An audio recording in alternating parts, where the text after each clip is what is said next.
워렌 버핏은 가치 투자자로 알려져 있습니다. 그런데 여러분, 그의 스승인 벤저민 그레이엄 아실 거예요. 근데 이 벤저민 그레이엄이 워렌 버핏이랑 똑같은 투자자라 생각하는데 좀 투자 개념이 달라요. 철학이 달라요. 벤저민 그레이엄은 워렌 버핏보다 더 독한 가치 투자자였어요. 그러니까 벤저민 그레이엄 입장에서 봤을 때 워렌 버핏은 가치 투자자가 아니에요. 얘는 성장 투자자야. 그런데 우리가 알기에는 뭐 둘 다 이제 가치 투자자 패키지를 생각하고 있는데 실제로 그렇진 않습니다. 이 벤저민 그레이엄은 오로지 PER과 PBR로 저평가 기업을 찾았었어요. 근데 이 워렌 버핏이 봤더니 이 스승님이 사둔 기업들의 주가가 생각보다 잘 오르지 않는다는 거에서 좀 의문을 가진 거죠. 그래서 고민을 합니다. 스승님 전략은 훌륭해. 싸게 사서 비싸게 팔면 되는데 싸게는 샀어. 근데 왜 안 오를까? 이런 고민을 하는 거죠. 벤저민 그레이의 방식이 뭐였냐면 안전한 투자는 맞아요. 싸게 샀으니까. 근데 문제는 한 가지 빼먹은 게 있는 거죠. 주가는 꿈을 먹고 자란다. 희망이 있는 기업이 되어야 주가가 오르는 건데 그러기 위해서는 기업의 실적이 나날이 좋아진다라는 어떤 실적이 뒷받침되어야 가능한 거거든요. 그래서 버핏이 고려한 게 뭐냐면 PER과 PBR만으로는 뭔가 부족하다. 뭐 하나 더 있어야 된다라 봤던 게 ROE입니다. 이 ROE가 뭐 성장성 지표라고 불리는 대표적인 지표인데요. 순이익을 자본으로 나눈 겁니다. 뭐 여러분 부동산으로 치면은 임대 수익 나누기 실투자금 이렇게 보시면 돼요. 그래서 우리는 당기 순이익 나누기 자본 총계, 즉 순수한 자산인 실투자금 대비 얼마나 순이익을 창출하느냐라고 볼 수가 있습니다. 부동산을 보면 이제 매매가 대비 임대 수익률 이렇게 계산하는 사람들은 거의 없잖아요. 이제 어떻게 계산하냐면 매매가에다가 대출 빼고 보증금 빼고 실제 투자금 대비 월세가 얼마나 잘 나오는지를 계산해서 실제 임대 수익률을 계산을 합니다. 기업의 ROE도 똑같은 방법으로 계산하는 거예요. 그래서 얼마나 사업을 효율적으로 하느냐를 알 수 있는 지표가 ROE입니다. 같은 값이면 ROE가 높은 기업이 투자하는 게 더 높은 수익을 내는 비법이죠. 예를 들어서 1,000만 원을 가지고 100만 원을 뽑아내는 기업이랑 1억을 가지고 100만 원을 뽑아내는 기업은 가치가 다르다 이겁니다. 그러니까 적은 돈으로도 더 많은 현금을 효율적으로 뽑아낼 수 있는 기업, 이게 워렌 버핏이 보는 관점이에요. 이거 잘 여겨보셔야 돼요. 반대로 사업이 계속 잘 되다 보면은 수익이 늘어요. 근데 이 수익이 늘면 문제점이 있습니다. 자본이 자꾸 늘어나게 됩니다. 그 말이 뭐냐면 기업의 몸집이 커진다는 거예요. 그러면 자본이 늘어났다. 몸집이 커졌지만 수익이 이에 따라오지 못하게 된다. 이렇게 되면 ROE가 떨어지는 겁니다. 그래서 사업 초기에는 몸집이 작은데 수익이 잘 나니까 높은 ROE가 나오지만 해가 지날수록 자꾸 이제 살이 찌는 거지. 자꾸 이익이 덕지덕지 붙으면서 자본이 커져가는데 이익은 그만큼 나오질 못하니까 ROE가 떨어지는 모습을 보여주는 기업들이 많습니다. 뭐 많은 수준이 아니라 그냥 대부분의 기업이 거의 다 그래요. 그런데 이 워렌 버핏이 아이러니하게도 자기가 좋아하는 기업은 이 높은 ROE를 계속 유지하는 고속성장을 하는 기업을 좋아합니다. 뭐라고 해야 될까?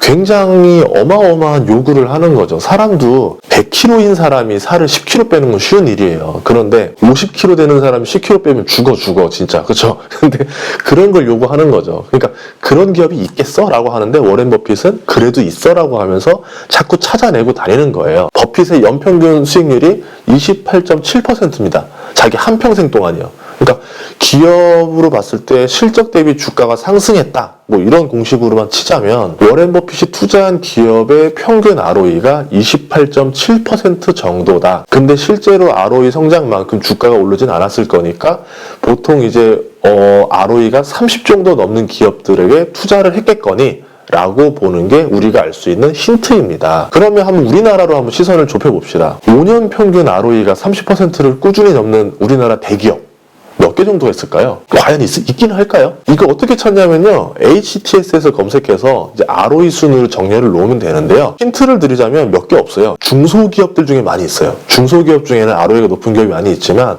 어느 정도 좀 몸집이 커진 우리가 알만한 중견기업 이상에는 높은 ROE를 가진 기업이 거의 없습니다.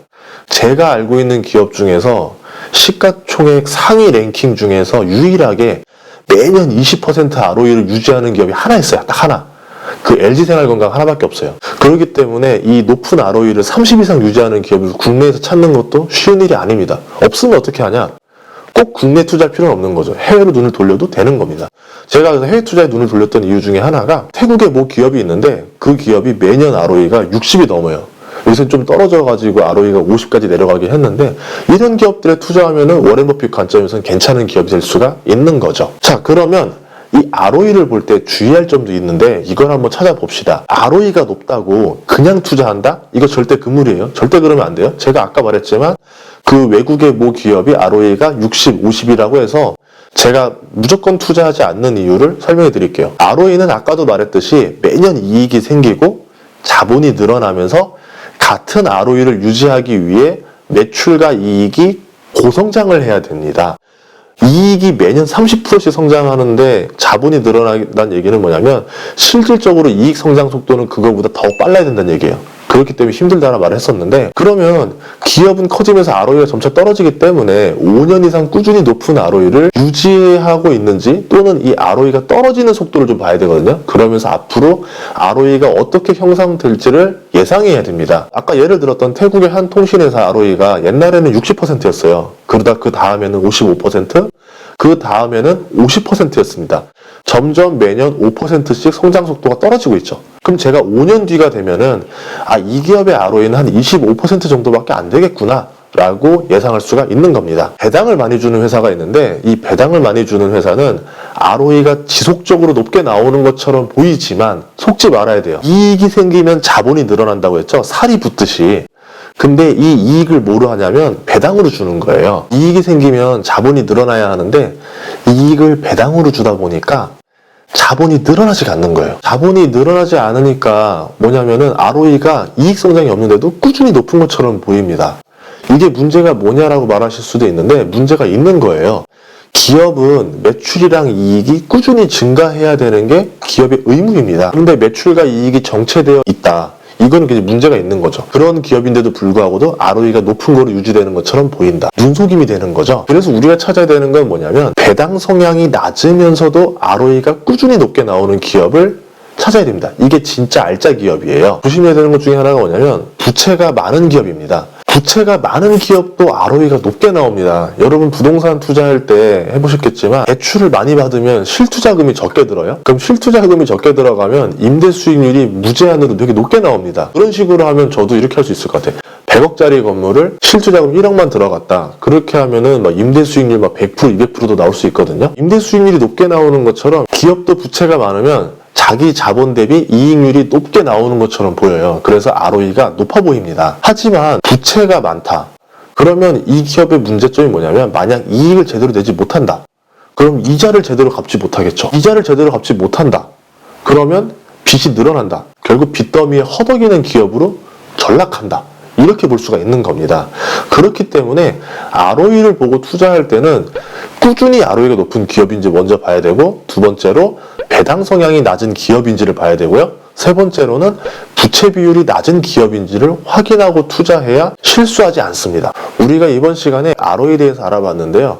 주식 투자를 하기 위해서 기업을 분석할 때 이 세 가지는 아주 기초적인 분석이에요. 그냥 아주 기초. 그렇기 때문에 필수적으로 그냥 알고 투자를 하시길 바라겠습니다. 이걸 모르고 투자한다?